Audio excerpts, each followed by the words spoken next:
साला पागल त म आफै नै थिएँ कि तिम्रो टाइम पासवाला मायालाई पनि मैले आफ्नो जिन्दगी नाम दिएको थिएँ।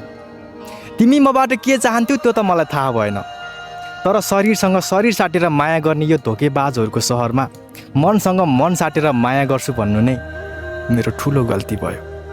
सरी।